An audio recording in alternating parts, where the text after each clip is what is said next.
Og nagpuyo ka karon mahigala nga kuan og nakasubay gyud ka sa ground unsa gyud. Way labot tong mga tao nga naa sa subdivision, high-end subdivisions nga wa gyud makataak dito sa ground. Imagination naman itong ila nga na mao na unsa ilang gi-imagine nga kusog mao na ila. Pero kanto ka kas masa?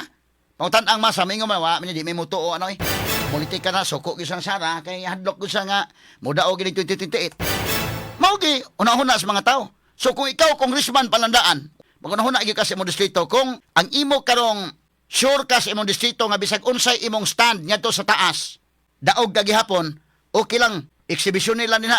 Problema. Pero ug dili ka sure sa imong distrito murag 50-50 kang mudaog kapildihon o kadaugon ka, klaro hagid imong stand. Mo nang nihangyo tong ubang congressman sa inyo pinday kanya wa lang tay pugsanay kung unsay atong stand. Ang ato lang nga conscience vote na nata matag usalay papilion depende lang kung tagaan lang gagawasan kuno ang mga congressman. Mo ni mga mahitabo ron tan-awon pa ni plenary pero tan-aw nako makuha ra gani kay gamay ra man ang 1/3 votes day. Article 3, Section 4 of the 1987 Constitution provides, no law shall be passed abridging the freedom of speech, of expression, or of the press, or the right of the people peaceably to assemble and petition the government for redress of grievances. Maukini ang haligi ug sukaranan nga gibasihan ni ining tulumanon. Straight to the point. Tulumanon sa patas ug labas nga mga balita, interviews, investigative reports, undanon nga mga diskusyon ug di prinsipyo mga komentaryo. Straight to the point. Straight to the point. Kauban ang Cebu Metropolitan Catholic Mass Media Awards, Best Radio Commentator, Best Newspaper Columnist, and Best Public Affairs Anchor. Attorney Rufil Fernandez Banyok. Attorney Rufil Fernandez Banyok. Straight to the point. O karon, ania ang inyong anchorman. Kay kagahapon may gala to na interview, may bisita diri may higala personal si Senator Amy Marcos. Taas-taas to itong interview mga sukitig paminaw pero doon pamatay kalihukan sa Unilab sa kagahapon. Una ato itong limitan lang mga higala pero medyo nataas-taas gito. O ato mahigalang na ato na discuss ang uban pang mga issues labot pod mga higala sa kalisod mahigala sa ekonomiya karon. Pero mga kagalaan ang giuna mahigala ang kining impeachment ni Sara Duterte. Straight to the point. Pero sige lang, okay lang nang mo giuna. Pero maayo ang taog patas pod mga higala nga hasta tong kaso sa flood control i-appeal sad. Straight to the point. Ang problema ron mga kagalaan kay ang affidavit ni Madriaga nga matod pa way resibo kay ang iya mahigala pag-ingon naghatod sa kwarta didto mahigala dire naghatod sa kwarta mali-malitang kwarta wa gyud sa niya mapicture daykin iya ta gipicturean ba mao ni ang mali-malitang kwarta wa gyud picture pero maoy gitagad og maayo ang katong sa 18 Marines nga doon na gyud mahigalay testimonya nga naghatod sa kwarta mali-malitang kwarta gikarga din mao ni mauna didto sa hotel na ay pictures mahigala pero wa gyud tagda. Ang naay resibo wa tagda. Nga kana mahigala mga pictures anang 18 Marines pwede na nimo ma-check kung AI ba or dili. Sayon ka na mahigala NBI bitaw gipangutana bitaw to mga sukit ti paminaw AI ba or dili. Kato kang VP Sara indaykin nga threat. AI ba or dili? Ingon ang NBI dili. So kini mga pictures nga nakuha sa 18 Marines kaya ba nga i-determine sa NBI? Kaya ba nga i-determine sa PNP kung AI ba or dili? Straight to the point. Nga naman nga wa man imbestigarehan to dron. Ato ni hatagag pagtagad ng butagas atong pagbanuban usab nining atong tulumanon ug inyong tulumanon. Straight to the point. Okay lang ang investigasyon about Sara. Pero mas mayo nga mapatas po ang investigasyon o maghisgot ang korupsyon mahigala mas dako kaayo. Ang korupsyon mga kagilaan sa flood control scandal ngani nakakalas pag kinabuhi mga kagilaan labi na dinhi sa Sugbo gumikan atong bagyong Tino. Resulta mahigala sa palpak nga mga flood control projects. Ang Cebu Metropolitan Catholic Mass Media Awards, Best Radio Commentator, Best Newspaper Columnist, and Best Public Affairs Anchor, Attorney Rufil Fernandez Banyok, sa Straight to the Point. Straight to the point. Nakaritas tundugang mga isgutanan karong buntaga mga kaigalaan. Human mga higala sa House Committee on Justice. Nga ila na mahigalang gibutuhan, dunay 53 votes. Nakuha mga higala pagsiguro o pag-ingon nga dunay probable cause ang kaso ni Vice President Sara Duterte gikan diha mahigala sa House Committee on Justice, ila na kanang i-forward ngadto sa plenary. So ang tanan nga mga congressmen mauna mahigalay mo buto o dili niya nang maong impeachment case, impeachment complaints kung ipada bagyod sa Senate ang articles of impeachment or dili.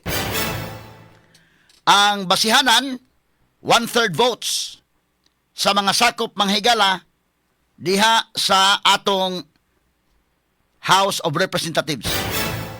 So kinahanglan makakuha mga kagalaan og 1/3 votes aron nga mapadana dito sa Senate kining articles of impeachment. So sa 318 congressmen, mao ni ang atong latest nga nakuha.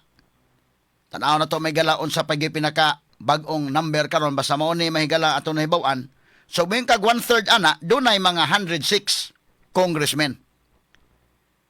Considering nga nakuha na ang 53 ka mga boto diri mga higala sa House Committee on Justice, unanimous maning pagkuha nila sa boto, malagmit dali lang makuha nila ang another 53 ka boto sa mga congressmen didto sa plenary. So mapadana ngadto mga higala sa Senado kining articles of impeachment. Straight to the point. Although pagkakaroon mga kagalaan, ang NUP kung National Unity Party sa House of Representatives, miingon mag-meeting pa sila karong umaabot nga Huwebes or Martes, May 5, kay nabahin ang ila mga higalang mga membro sa NUP. National Unity Party nabahin ang ilang mga membro.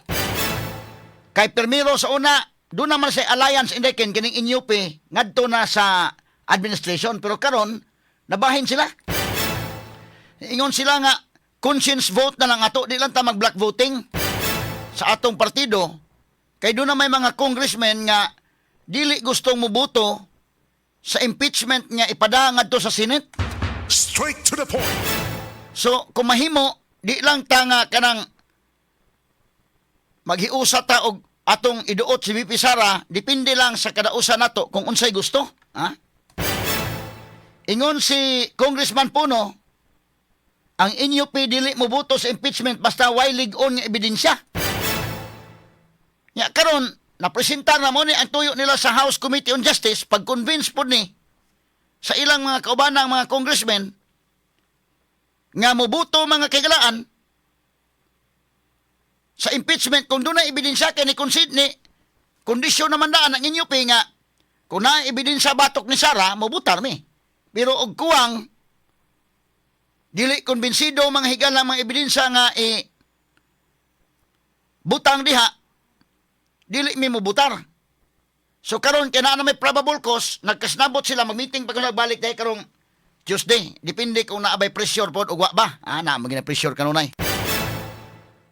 Mag-meeting pa sila kung unsa ba gitong stand ani. Kay nihangyo ang ubang mga congressmen sa ilang grupo nga wa lang tay di lang ta mag-unite gyud sa tong boto. Depende lang ang mga congressmen matag-usa kung mubutar ba sa o dili. Atong taga conscience vote mo ilang gihatag nga ilang giingon ndekin. Conscience vote kuno na. Nga depende sa congressman mubutar ba sa dili. Mao ni ang gi-fight ron sa ubang mga congressmen ngano man. Depende man po na sa distrito ron. Panalitan ikaw usa ka congressman karon mga higala nga why problema imong distrito, ibutang ta lang. Ha? Kay kung magpinugsanay, delikado man ang mga congressmen karon day, ilang i-consider kamo mo ginahibaw dito sa ground. Sila mo ginahibaw unsa magipulsos mga tao. Kay representative gud mo sa mga tao. Unya kung congressman ka karon nga why problema naka-establish na gyud ka sa imong distrito. Ibutan ta daghan na gyud nakautang kabubuton nimo total gamay ra man ang distrito. Bisag unsa imong stand sa mga issues di gyud matandog ang imong mass base. Ang imong mga leaders dili matandog. Kana pwede na nga exhibitionan lang nimo. Pero kadtong mga congressman nga medyo tandugonon, labi na mahigala og ang mga tao ron kusog gyud mga kaigalaan si Vice President Sara Duterte, mga Duterte ginang naa. Unya mabutar ka against. Sumsuko to mga tao. Mapiktaran ang imong pagdagan unya sa 2028. Straight to the point. Manang dili palandaan sa ubos balay-baloranan diskusyon ng mga congressman nga walang tay butanay, depende lang kung kinsay mo buto. Depende po kung sa pressure po sa Malacanang mga sukitig paminaw. Kaya siyempre, kung ikaw congressman karon kay, congressman kas Camotes, butanta lang 5th district, imong bantayan kung unsa man ang mga tao diha. Kung kana mga tao diha labi pag mga loyal na gina nimo, di pa madata nanday kidaghan mo guni kayo gon. Pero kanang district mo mas gamay-gamay, kini mo senador nasod maguna lisod kay di pwede og hutdon nimo hutdon yung pangugos ilang mga anak para mahimo kang ninong lang tanan.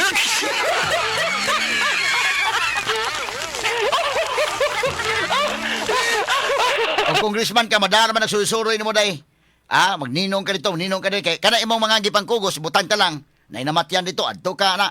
Madarag tuyok ba? Ya kana, panalitan o bisag unsa imong baruganan, mabutar kang sara, di kang butar sara sa impeachment. Kana sa di na sa matandog ng ubanday, mga sige lang, kes congressman, maorba na nagkuan, maorba na nagkugo sa imong anak eh. So bisag unsa iyang baruganan, bisag pag Duterte ka, may ka Duterte lang yung kung ha, pero anak nagkugo nimo kay ikaw may nagkugo sa kong anak.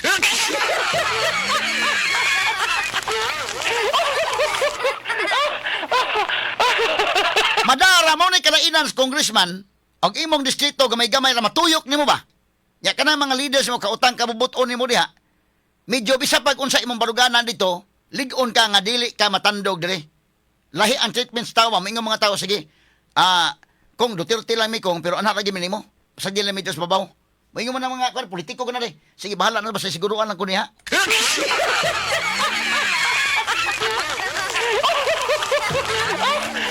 Mama ni kalainan sa congressman o senador.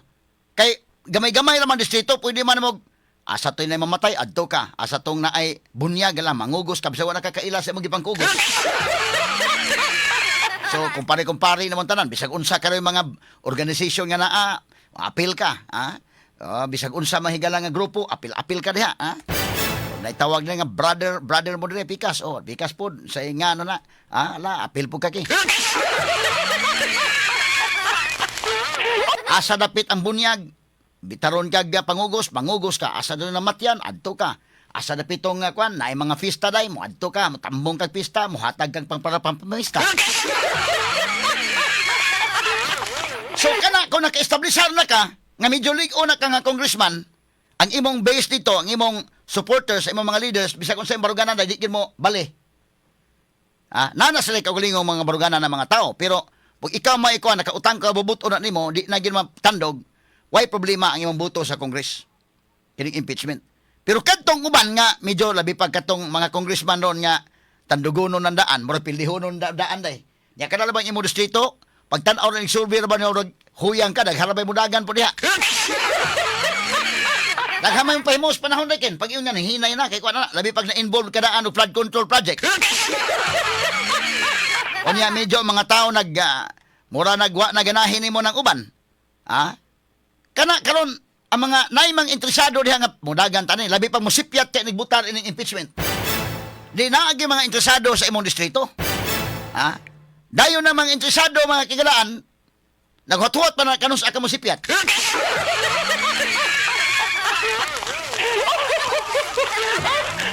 Nan ka na ron, dako imong ka, ibutang ta ka ng 5th district, ibutang ta lang kanang Camotes kay kung imo naging sigurado gyud kang imo ng mga butante na ang problema ang mga mayor gud imo nakasiguro ka sa mga leaders imo dahil di kasiguro sa mga tao sad kay mga tao may kala na may ilang kaugalingon sad nga mga kwan mo sekreto naman na og tagaan po na mo dawat na po na pero kopras po na. So mismo karon pa lang diri sa lower house pa lang wa bata mo hisgot sa Senate doon na mga congressmen labi na ang NUP party niingon nga di lang ta magkuan, magdepende lang kung asa ta mo butar. Di lang ta mo ingon nga mag-usa gyud nga against si Sara, dili mo against si Sara. Conscience vote na lang ta. Tagaan og higayon ang matag congressman.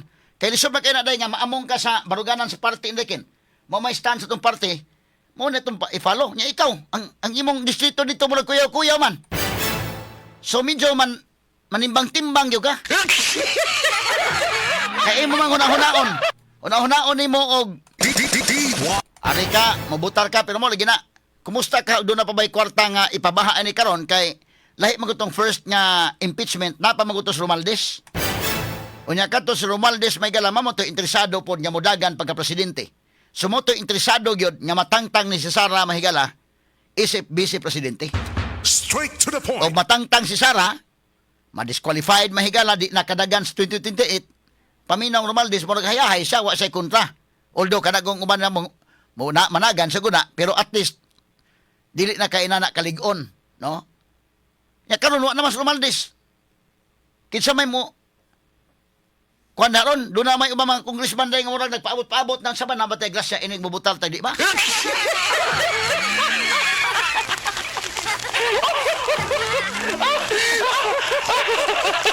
So tanaw no ni, but considering nga 53 votes lagi kinahanglan. Ha? 53 votes na lang ang kuwang. Kay ato i-presume nga katong sa House Committee on Justice di atong bali day oy. Ang ama mo bali pa to. So ang House Committee on Justice unanimous sila.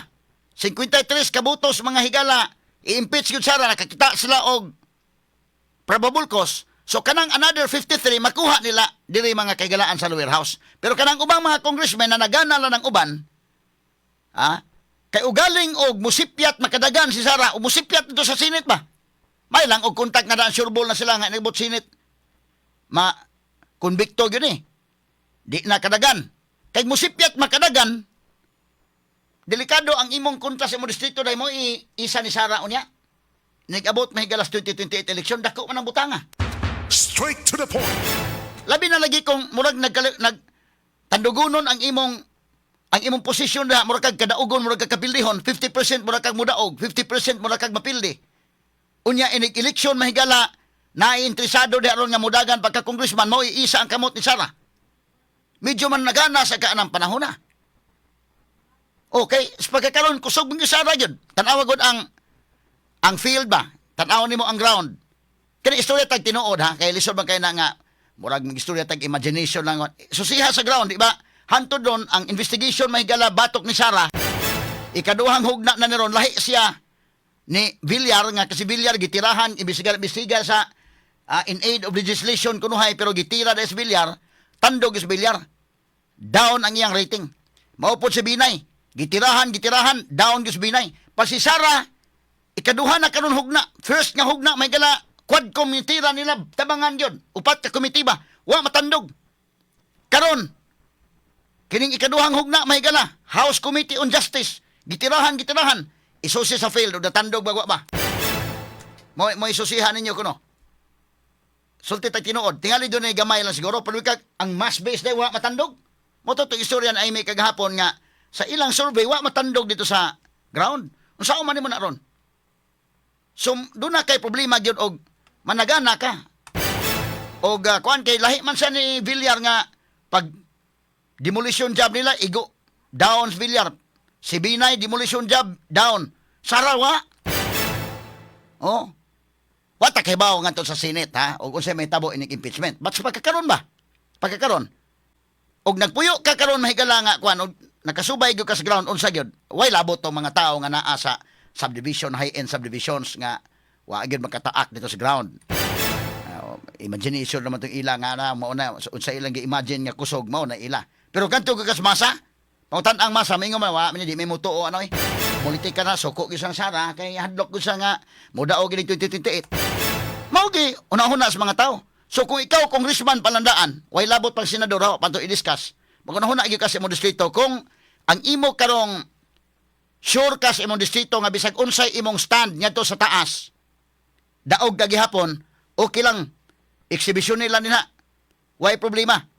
Pero ug dili ka sure sa imong distrito murag 50-50 kang mudaog kapildihon o kadaugon ka, klaro hagid imong stand. Mo nang nihangyo tong ubang congressman sa inyo pinday kanya, wa lang tay pugsanay kung unsay atong stand. Ang ato lang nga conscience vote na lang ta, matag usalay papilion depende lang kung tagaan lang gagawasan kuno ang mga congressman. Na kini mga higala mo ni mga mahitabo ron tan-awon pa ni plenary pero tan-aw nako makuha ra gini kay gamay ra man ang 1/3 votes day.